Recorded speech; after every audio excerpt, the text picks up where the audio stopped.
Hi all. Lots of different things had progress on. We had finished the sort of Mark II design, or sorry, the Mark III design for the billet hat or intake lid, should we say, to the Holley Hiram. As you can kind of tell, there's not much room at the back here. We were quite tight there. There was nothing in the range that they sold that would do basically twin inlets that would, something that I could modify. So in the end, it just became down to doing a custom one. See it from the top. Yes, why do I do an MDF? Well, my program's a bit weak on the cam and it made a great big hole there. So if I do it in MDF, it doesn't matter. So I've corrected all the code. So now the code's good. I can just run billet through it. So that's one reason I run MDF. Second, really, is best that I can just I can throw together a prototype and actually sort of fit it. I did the same with the uprights, with the basically everything on the machine. I even did one of the front plate just to make sure all the holes lined up, etc., etc. So the twin throttles, they are 75mm Bosch. They say they're motorsport, but to be honest, I think they're an OEM part as well. But there's an op missing on this. Hang on, this way. There's an op missing for either side of this. There's basically a bore op and 4 holes drilled. But to be honest, I don't need that for testing. That's a very simple op, so I can I'll just do that on the billet. So the one throttle body on this side will sit like so, and there's a reasonable amount of clearance around it. The only proviso is obviously the throttle bodies aren't mirrored. So on the other side, the connection and the little motor is towards the back and is actually a little closer to the roll cage. But we still have about an 8mm gap. So I'm calculations were right. Sometimes they're not. So we have plenty of room for basically both throttle bodies, which is great. Throttle bodies are here, obviously. This here is the wastegate. So, you know, the pipe from here is going to have to come from here around the wastegate and come back to here, because I think the up pipe is going to be just inside here. So we're going to try and have us come up on tight radius and try and have as straight a pieces here as possible, and then we'll run the MAF sensor in the pipe there. It's obviously good to try and have straight air into the bath. Project 1, project 2, while I was waiting for that to mill, obviously we built the billet indicator stalk mounts. So these are not my shifter positions, because obviously we're manual, but it is for my indicators. It just, I don't know, a little bit of vanity, but that bracket there made me think the fact that I might as well run the dash and mount it straight to that bracket. So we have, actually let's show you the dash first, not easy. So this is a power tuned digital 7-inch dash. It is a touchscreen. Not that that's a positive or not, but that's the way you change the pages and do the settings. It is fully programmable, so you can pretty much, you can make your own displays, import text with different fonts, and then add the data and ally the data to, you know, to whatever you want to put in. It does have the ability to do a bitmap of any circuit, which you do from Google Earth of all things. So then you have GPS, because this is GPS enabled. And then you can have lap times, so it'll do lap times for you based off the GPS. Now everything is in the settings, so pretty much setting up for, like, now obviously we're set up for an M-Tron ECU, 1 megabyte can rate, main speed source. Oh yeah, you can use a speed source for the GPS from it, or you can use a speed source from the actual ECU itself. Probably just going to use the ECU on this. Kind of like that one. There's lots of optional pages. You can change there's about 15 or 20 different pages they come with it. but you say you can build your own. And obviously the startup screen, I can have a little 2-second video and then I'll have whatever picture or stuff that I want in there.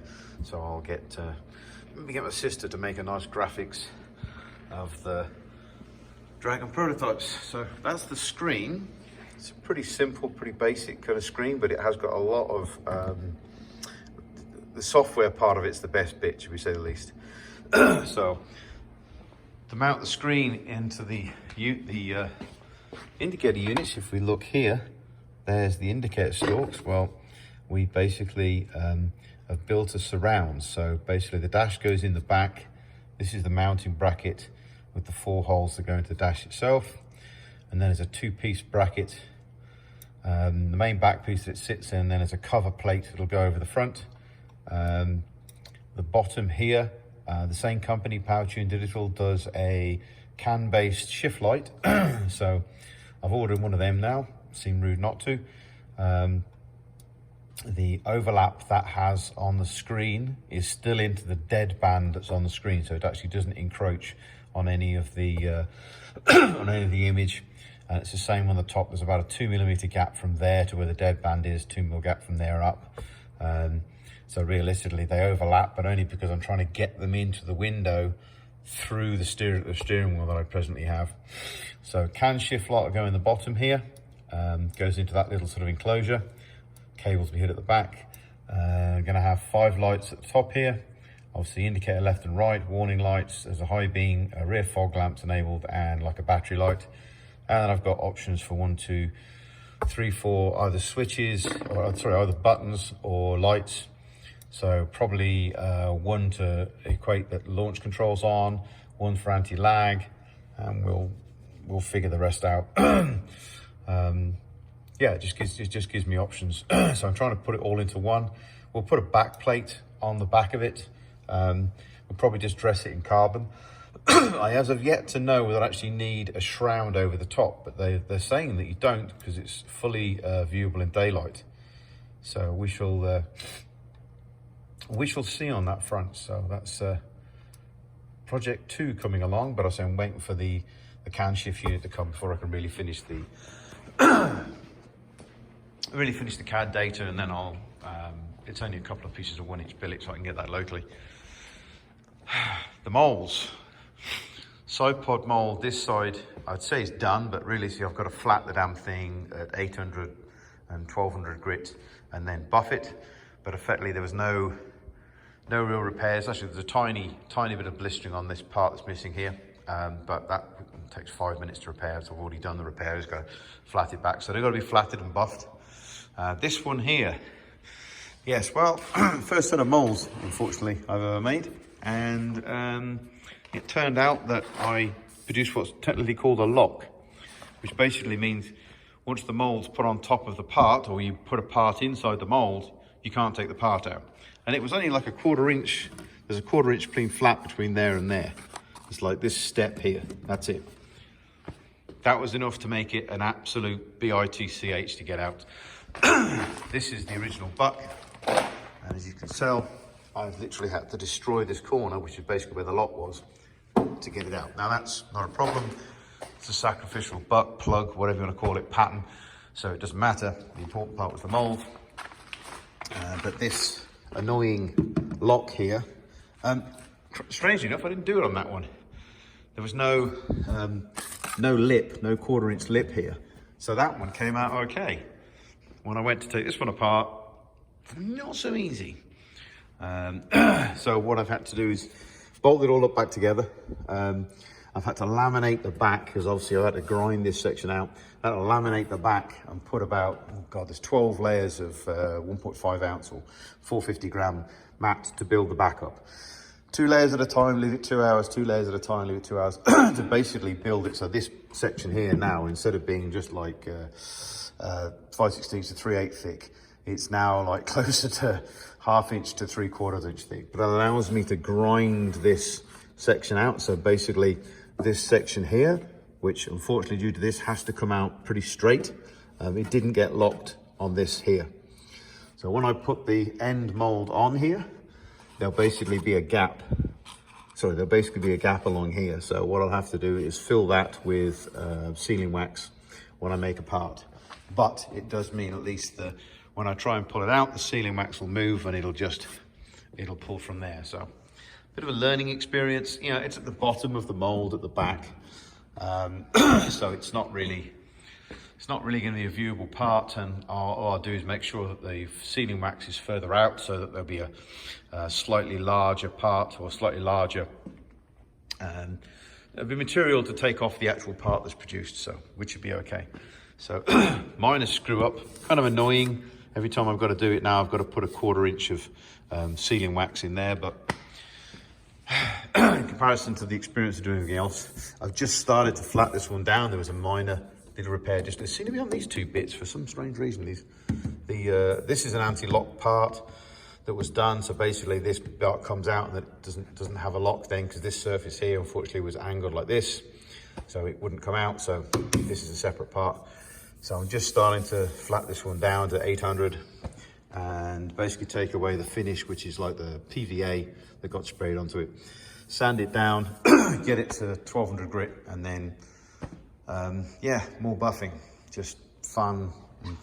But basically the 2 side pod molds now, it's just a buff, sand and a buff away, and then I can actually make some side seals and get the body back onto this.